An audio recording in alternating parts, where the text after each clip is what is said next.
가장 중요한 것은 비타민을 과다 고용량으로 섭취하기 때문에 약이 될 가능성이 높다는 것입니다. 뭐가요?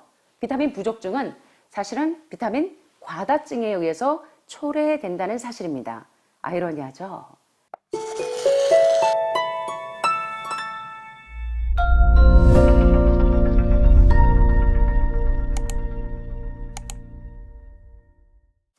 비타민을 복용할 때 반드시 알아야 할 주의사항은 무엇이 있는지 한번 살펴봅니다. 이제 여러분은 비타민을 섭취할 때 그 비타민 알약의 유해성을 검토해 보았는데요. 만약에 비타민 결핍이 실제로 존재하고 치명적으로 비타민 C가 부족할 때는 단기적으로 여러분이 비타민 C를 활용하시는 것도 나쁘지 않은 방법입니다.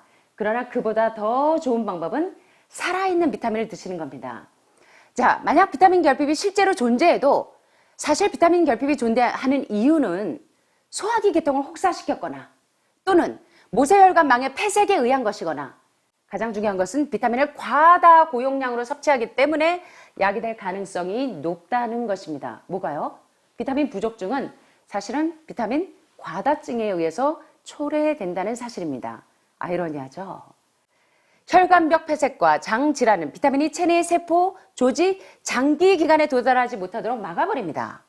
이런 상황에서 비타민을 섭취하면 우리 몸의 비타민 비축량을 비우는 방어 메커니즘을 오히려 더 촉발시킨다는 것입니다. 자, 우리가 그러면 얼마만큼의 비타민을 먹어야 비타민이 위를 상하지 않게 하고 또 얼마나 흡수되고 소화되고 이 중에 얼마나 많은 비타민이 내 혈액이나 신체 세포에 흡수될 수 있는지 알 길이 없어요. 그러나 합성적으로 만들어진 멀티비타민 알약은 장내에 흡수되는 율이 3에서 5% 이하라는 점입니다. 여러분들이 이 합성 비타민, 특별히 멀티바이타민은 우리 몸에 흡수되는 비율이 3%에서 5% 이하라는 것입니다. 나머지는 운이 좋으면 변기로 흘러들어갈 것입니다. 지구상의 비타민 요구량과 흡수율이 일치하는 사람은 거의 없습니다. 한 사람에게 정상적인 것이 다른 사람에게 정상적이지 않을 수가 있고 이로 인해서 모든 사람을 위한 표준화된 비타민 요구량은 잠재적으로 해롭지 않더라도 사실은 의문스럽다는 사실입니다. 자, 오늘날 우리 음식에는 비타민이 고갈되어 있기 때문에 환경 호르몬 때문에 광합성 작용도 제대로 못하고 해서 옛날과는 다르다. 그래서 합성적으로 만들어진 비타민의 추가적인 도움이 반드시 필요하다라는 것이 오늘날 많은 현대의학과 영양학자들의 주장이기도 한데요. 사실 부분적으로는 옳은 말입니다. 현대인의 식단에는 산성이 강한 음식이기 때문에 산성이 강한 음식들이 우리의 혈관을 손상시키고 신체의 비타민과 미네랄을 고갈시키기 때문에 여러분들이 암병은 딱 하나죠. 혈액이 점점 산성화돼서 생긴 병이 암병입니다. 자, 그러면 산성화된 혈액을 빨리 알칼리화로 pH를 약 7.45의 정상적인 pH 균형을 만들어 주시려면 우리의 식단에서 우리 혈액을 산성화시키는 모든 부정적인 음식들을 내모셔야 합니다. 자, 그런데 여기 한번 보세요. 여기 딱 보니까 여러분들의 주식이 나옵니다. 체내에서 산성화 효과가 가장 큰 식품은 무엇인가? 우유, 유제품, 치즈, 마가린, 버터, 마요네즈, 육류 제품, 돼지고기, 닭고기, 소고기, 오리고기, 통조림, 냉동식품, 표백되고 정제된 밀가루, 흰쌀, 흰밀가루, 흰설탕으로 만든 여러분들이 좋아하시는 바게트, 빵들, 또 파스타, 페이스트리, 정제된 설탕, 면역력을 떨어뜨리는 주범, 알코올, 다이어트 음료, 청량 음료, 스포츠 음료, 예, 이런 음료수는 참 꿀떡꿀떡 잘 넘어가는데, 그죠? 물은 안 넘어가시죠? 예, 혈액을 가장 산성화시키는 이런 음료수들, 그죠? 바카스나, 또 포장된 과일 주스, 또 보존식품, 시리얼, 심지어는 우리 아이들에게 건강식이라고 아침에 아빠와 아이들에게 먹였던 시리얼, 예, 초콜릿, 케이크, 감자칩, 아크릴라마이드, 드글드글드글드글, 예, 수소와 오일, 지방, 예, 콩기름, 대부분의 패스트푸드와 정크푸드, 엠프티 칼로리, 영양가 하나도 없는 흰쌀, 흰밀가루, 흰설탕, 고도로 정제된 정제유, 고기, 우유, 계란, 생선. 와, 오메가3, 오메가6 가장 많은 애들 이거 다 포기해야 돼?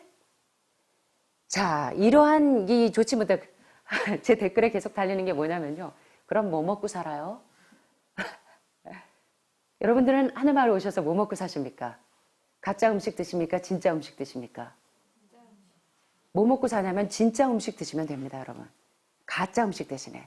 우리를 병들게 하고 혈액을 다 산성화시키는 이런 가짜 음식 때문에 대신에 정제되지 않은 곡류와 천연 탄수화물, 과일과 채소와 곡식과 견과를 통해서 하늘마을 식단이 얼마나 다양하게 여러분들의 건강을 회복시키는지 여러분들은 경험하고 계실 겁니다. 자, 그래서 우리의 혈액을 산성화시키는, 그래서 암에 걸리게 한 이러한 모든 좋지 못한 식습관을 싹 버리시게 되면 여러분들이 원래의 상태로 건강을 유지할 수 있다는 것입니다. 자, 그래서 일일 필수 비타민의 과장된 비율은 어떤 사람에게만 해당이 되냐면 심각한 영양 결핍자에게만 해당된다는 것입니다. 예를 들면 항암이나 방사선을 하셔서 여러분들의 면역력을 초토화시켜서 완전히 깔아앉아 있을 때, 되게 항암하신 분들이 비타민C나 메가도스 요법을 하시는 분들이 종종 있죠. 그럴 때 단기간에는 효과를 보실 수 있지만 장기적으로 보실 때 여러분 몸의 허와 실을 잘 판단하게 되시기를 간절히 바랍니다. 자, 생명 에너지가 전혀 들어있지 않은 이 비타민 알약은, 요 생명 에너지가 전혀 없는 비타민 알약은 건강하고 신선한 이 진짜 비타민을 대신하지 못한다는 것입니다.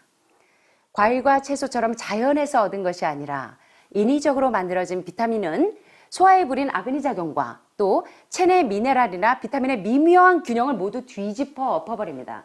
인체 생리질서를 교란시키고 특별히 멀티바이타민 한 방에 끝내지. 아유 복잡해. 비타민 A 먹여야지, B 먹여야지, C 먹여야지, D 먹여야지, E 먹여야지. 필사 비타민 먹이려니까 헷갈려 죽겠어. 멀티비타민 하나로 끝장내자. 집집마다 멀티바이타민 다 식탁 위에 있으시죠? 예, 아빠들 맨날 챙겨주셨잖아요. 아이들 맨날 챙겨 먹고 여러분들도 맨날 챙겨 드시던 멀티바이타민 처방약에 적용하는데, 그것은 체내 미네랄이나 비타민의 미묘한 균형이나 우리 몸의 소화작용을 다 깨트릴 수 있다는 사실. 내가 내 몸을 치료하는 게 아니라 내가 내 인체 생리대사를 교란시키고 괴롭히는 나의 잘못된 선택에 대해서 오늘 조금 진중하게 생각하셨으면 좋겠습니다.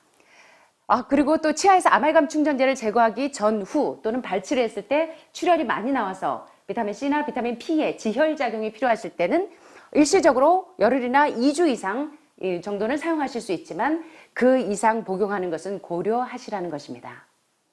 자, 그래도 복용해야 한다면 비타민의 부작용에 대해서 잘 이해하고 계시는 전문가와 상담 후에 드시는 게 좋다는 것입니다.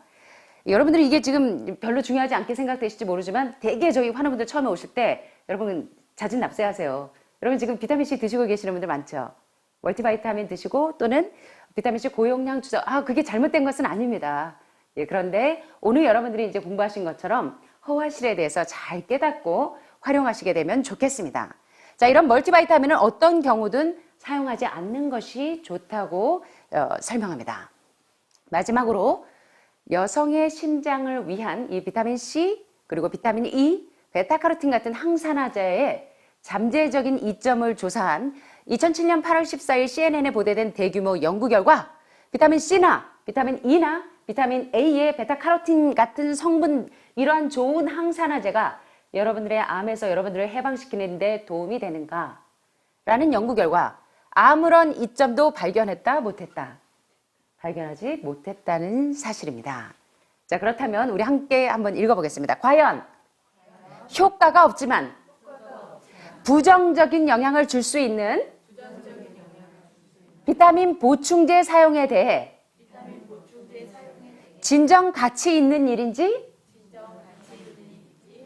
여러분과 제가 잘 판단하셔서 우리 건강에 유익을 얻게 되시기를 간절히 소원합니다. 자, 그래서 지금까지 이제 비타민 C에 대해서 1부에서 2부에서 3부에서 비타민 C의 허화실에 대해서 메가도스 요법이나 또는 고용량 주사의 장단점을 살펴보았는데요. 여러분들이 장기적인 안목을 보시고 여러분 건강에 유익한 것을 잘 판단하셔서 여러분 건강에 유익을 얻게 되시기를 간절히 소원합니다.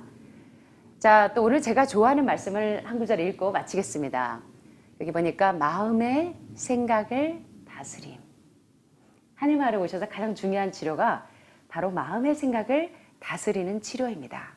여러분들이 아무리 몸의 레벨이 다 올라가고 간 기능도 올라가고 담낭 수치도 정상화되고 또 종양표시자 수치가 정상화되는데도 불구하고 스트레스가 자꾸 뚜껑이 자주 열리시는 분들. 예. 자, 그래서 우리의 마음을 올바로 다스리지 않고, 예, 우리 마음에 이 건강한 법칙이 아닌 그런 비정상적인 법칙으로 우리 마음을 다스릴 때는 우리 몸이 회복이 되지 않습니다. 그래서 오늘 스트레스가 오고 뚜껑이 막 열릴 때 우리가 어떻게 우리 마음을 다스릴 수 있는지 한번 살펴보겠습니다. 생각은 훈련받아야 한다. 그것이 올바른 방향으로 작용하고 잘 수립된 계획을 따르도록 마음의 허리를 늦추어야 한다. 동여야 한다. 항상 내 마음의 고리를 단단히 동여매지 않으시면 마음이 방종하도록 여러분들이 늦추시면 안 된다는 것입니다. 우리는 인생의 목표와 목적을 생각해야 하고 항상 가치 있는 목적을 고려해야 합니다. 날마다 생각은 훈련을 받아야 하고 마치 나침반의 이 표침이 남북을 정확하게 가리키는 것처럼 항상 요점에서 벗어나지 않아야 합니다. 다시 말하면 하나님의 건강의 법칙과 생명의 법칙에서 벗어나지 말아야 합니다. 생각을 통제해야 합니다. 사력 있게 생각하지 못하고 행동하는 자들은 현명하지 못한 행동을 한다. 그들은 변덕스럽게 활동하고 이곳저곳을 두드려보고, 야, 오늘은 비타민C 메가도스 요법을 좀 해볼까? 와, 효과 무진장 좋대. 그거 좀 한번 해볼까? 우리 고영양 주사 너무 좋다는데 2달만 갔다 오자. 응? 이것저것 두드려보고 이것저것 붙잡아보는데 되는 일이 있어요, 없어요? 아무것도 없어요. 그들은 덩굴식물을 닮았다. 아이고, 웃잖아. 사방으로 뻗치도록 방치된 덩굴소는 손만 닿으면 어떤 잡동사니도 움켜져 잡는데 이제 잡동사니 말고 진짜 좀 붙잡자고요. 그러나 덩굴나무가 효용 가치를 지니려면 움켜잡은 것을 놓고 뭐를요? 육신의 정력 1년 더 살고 10년 더 살고 싶어서 독일에서 개발된 새로운 항암제를 먹으려고 혈안이 될 것이 아니라 육신의 정력, 안목의 정력, 이생의 자랑, 우리 새끼 서울대, 연대, 고대, 법대, 치대, 의대 보내야 되는 육신의 정력과 안목의 정력과 이생의 자랑 내가 절대 놓지 않는 그 무엇을 이제는 좀 내려놓자고요, 여러분. 내 남은 생애가 1년일지 내 남은 생애가 2년일지 오직 나의 갈 길을 누가 아시나니? 하나님이 아시나니 맡기시게 되기를 간절히 바랍니다. 그가 나를 단련하신 후에는 하늘 마을에서 정금같이 나오게 하시려고 여러분을 이곳으로 보내셨다는 그 섭리를 잊지 않게 되기를 바랍니다. 덩굴나무가 효용 가치를 지니려면 움켜잡은 내 육신의 정욕과 안목의 정욕과 이생의 자랑을 내어버리고 우아하고 우리 서선생님처럼 우아하고 여러분들처럼 근사한 모양으로 만들어줄 것을 휘감도록 우리의 정돈되지 않은 잡동사니를 움켜잡는 우리 마음의 모든 쓰레기들을 내어버리고 정돈하게 되시기를 간절히 소원합니다. 자, 마지막으로 제가 좋아하는 말씀을 여러분들도 한번 따라해 주시겠어요? 그대가 홀로 있을 때나 길을 걸어갈 때나 일상생활로 분주할 때라도 우리 구주와 이야기하는 습관을 기르라. 마음을 끊임없이 하늘로 향하여 돈과 힘과 빛과 지식을 얻기 위하여 조용한 탄원을 올려라. 마음속에 계시는 예수님, 생활 속에 계시는 예수님, 그것이 건강의 비결이다. 그것이 영생의 비결입니다, 여러분.